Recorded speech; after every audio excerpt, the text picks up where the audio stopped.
Salutations, Utopians. Hope all is well in your world. Um, a lot of games today going on, whether it be the WNBA, NASCAR, street racing, two summer league games, which I really don't care too much for because neither franchises really are going to be playing these young guys anyway. To be quite frank, but there was a record-breaking seven team trade today that was finalized surrounding Kevin Durant going to the Houston Rockets. Let me go ahead and break it all down first. Kevin Durant and Clint Capella, who was there during the James Harden run, goes back to the Rockets. Brooklyn gets 2 second-round picks. Atlanta gets a second-round pick swap and David Roddy. Lakers get Adu Tierio, who they had drafted at 36. He's a pure slasher, lockdown defender. Minnesota gets Rocco Zakarski, 2 seconds, and cash.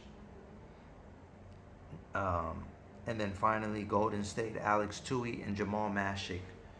Now, a lot of these guys are people who have not established themselves, with the exception of Houston. A lot of draft capital was exchanged. But what really stood out to me is if you do some research on Alex Tui, he's a guy he's a 6'9" combo player, and his game is very similar to Jonathon Kuminga's. And he can also shoot all the way out. He's a three-level scorer. And so I remember reading this week a conversation about Sacramento and Golden State regarding Dario Saric and point guard from the Kings, rookie who they drafted last year lottery, Devin Carter. He's a guy who pick you up 94 feet, explosive, can shoot the three ball. And so they rejected that trade. And I agree with the Warriors. I would reject that trade too. It would be probably the biggest transaction since the Scott Perry takeover.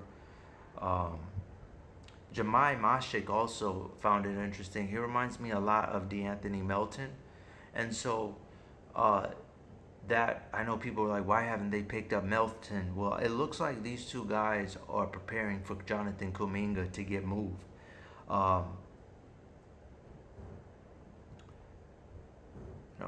KD.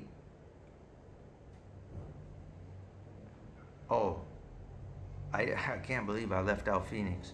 They got Jalen Green, Dylan Brooks, Kaman Maluach, the center from Duke who played with Cooper Flag, Rasheer Fleming, Kobe Brea, Daquan Plowden in second.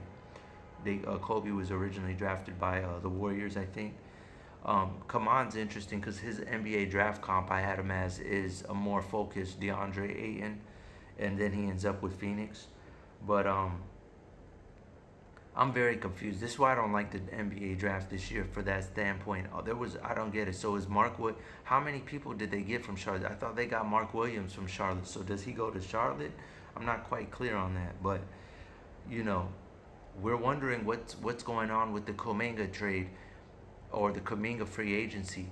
That might mean Kuminga's on the move. The picking of Alex Tui is a very revealing thing that tells me that Dan Levy is taking his time, but it's only a matter of time before he's on the move. And he's an Australian player, one of the last of the of in that special league that they had. He chose to bypass college, but be on the lookout. This might mean that Kuminga's on the move, and we're getting closer to a resolution in Golden State. I know the trades seem like a bunch of nobodies.